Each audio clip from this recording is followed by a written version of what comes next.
When I started this channel, guys, one of the things that I promised was that I'd always be real with you and I'd always try to be fair, even if it's my political opponents I'm talking about. And I just want to preface this video by saying there's no one who hates Justin Trudeau more than me. No one who dislikes the guy more, no one who wants to see him gone.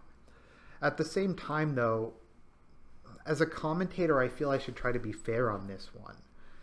And for instance, as much as I hated Patrick Brown, I kind of defended him when he got taken down. So I kind of felt he should have been taken down for something he actually did, rather than some like nonsensical Me Too thing. And it's kind of the same thing with Justin Trudeau. There's so many worse things that he's done and that similar politicians have done that they haven't been taken down for. I don't even really consider this bad, to be perfectly honest. And is there an element of me trying to be contrarian or do clickbait? Maybe. At the same time, though, I think I've been very consistent in the lifespan of this channel in my opposition to public grief, virtue signaling, and crocodile tears. And this is the definition of all three of those. It's like the Toronto van attack. It's like the school bus that crashed with the hockey players. It's like that house that burned down in Halifax. I just get really tired of the fake public grief whenever this happens. People are treating us like this is the biggest scandal ever. Like, how could this have happened? He has to resign. He has to step down. It's just, it's the worstest thing ever. And frankly, I don't see what's really so bad about it. So let's just go back. What is the original issue here? SNC-Lavalin bribed Libyan officials. Who cares? Like, why is this even a thing? That's how it works in these countries, especially that was before and during and after the Civil War. The country was in a state of complete anarchy. As anyone can tell you who's had to work in one of these countries, even like in Latin America or North Africa or even parts of Asia, like India, that's just the way things are there. So did it really hurt anyone? I don't know. Maybe they'll say, oh, it went to fund Gaddafi or it went to fund the rebels. But no matter what you do, any trade with that country is going to do it. So I don't even think that should be a crime. I think it's nonsensical that this is even being brought up. Especially being like, this is, what, 4 years later? No, this is 8 years later. The investigation started 4 years ago. It's a massive waste of taxpayers' money. Besides that, all the executives are gone and they already did ethics reforms to prevent it from happening again. So, is this an issue? No, it's not an issue at all. So that's part one. Part two, did Justin Trudeau do anything wrong in my opinion? And this is where I think the crocodile tears come in. Politicians do stuff like this all the time. I mean, this is democracy. This is what we wanted as a society. Well, a society that we live in, of course. How democracy works is you have a couple political factions and their goal is to try to scrape together enough seats and votes to get power so they can loot the state to reward their political political supporters and then hand off the disaster in kind of a political musical chairs.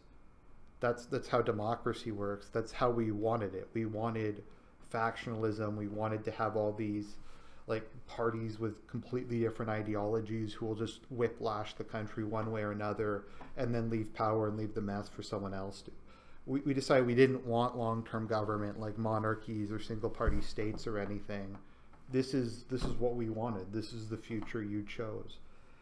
And people who are like crying crocodile tears over this, if that was your job that the Prime Minister saved, if that was like a company or a cause you supported, and he bullied people into doing that, you wouldn't care. In most cases. I'm sure there's some people who try to be consistent, but people just, a lot of this is just they don't like Quebec, and they don't like Quebec getting all these government contracts as a way to pay it off. And I share that sentiment, but I'd rather they just be honest about that than say this is the worst thing ever. This is an ethical scandal. So do I think that Jody Wilson-Raybould was right in this situation? No, I think she acted in a very self-indulgent manner. Now, her argument is probably legally sound that yes, she shouldn't change the prosecution. She shouldn't change the penalty from banning them from government contracts to just having sanctions placed upon them. But once again, when have we ever cared as a society about laws being followed? Governments don't follow laws all the time. People only care about it when it's in their political interest to care about it. Like, I know this is the UK, but no one cared about Rotherham. No one cared about that. No one cares about, or at least most people don't care about, like, Trudeau doesn't have to resign over his government refusing to prosecute ISIS members, which I consider way worse than this. That's okay. It's okay to not follow the law here. But this case, they have to follow it 100%. And regardless of whether or not this was for political purposes, which it obviously was, the point that 50,000 people work for this company, and if this company goes under, then those people will lose their jobs, and then they can't feed their families, and whole towns and the local economy will collapse, I think is a perfectly legitimate reason for looking the other way, for doling out a lesser punishment. I personally think those people keeping their jobs is more important than, what's her name, than Jody feeling good about herself. And like, this is just going out of control. It's like, oh, she's an Indigenous woman, or Trudeau is racist and sexist towards her. Oh, she should be the next prime minister because she didn't do what Trudeau wanted. I'm like, but she didn't think of the greater good. Like, Trudeau, even if it was for selfish reasons, was doing what was of most benefit to society. It's, oh, rule of law, except, well, rule of law is nonsensical. Like, it's good in theory, but rule of law is like banning the national anthem, is banning like any public display of religion. I mean, it's the rule of law is not charging ISIS members, even if you have footage of them killing people, because it's insufficient evidence in court. It's governments selectively enforce laws. Let's not mince words here. Freedom of speech is selectively enforced. Human rights court tribunals are selectively enforced.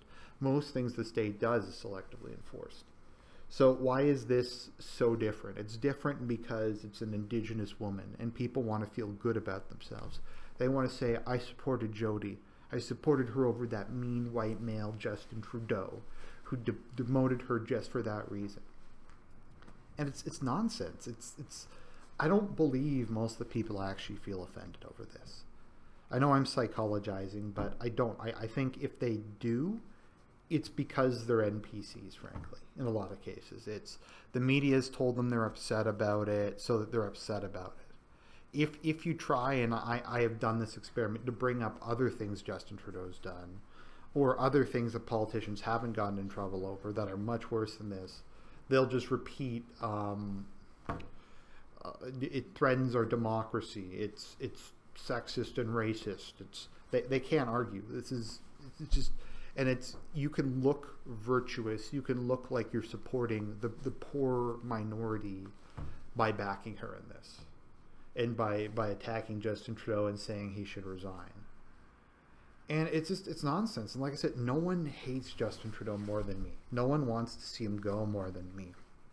But as much as I hate him, and ironically enough, he's one of the chief people who does this, I hate fake grief and virtue signaling just as much. I hate all the people who are offended of this because it gives them an opportunity to say, oh, I'm so tolerant, I'm so ethical, I care so much about democracy, except when my side loses. And like, I try to be consistent about these things. The only time I can think of that I've displayed public grief was when ISIS was killing Middle Eastern Christians. And to be fair, I talked about that for years before I was crying about it. Like, it had been an issue I talked about for a very long time. And I guess that was like the main time I've expressed public grief over something, is how many ISIS killed and how horrific it was. Although, ironically, Justin Trudeau didn't express public grief over that one. But it's nonsense. It's fake grief. It's fake news. I don't like him. I want him gone. I want him overthrown in a coup or whatever. But this thing is just nonsense. And I'm going to call it nonsense. I'm going to call a spade a spade. regardless of where on the political spectrum I am and where on the political spectrum he is.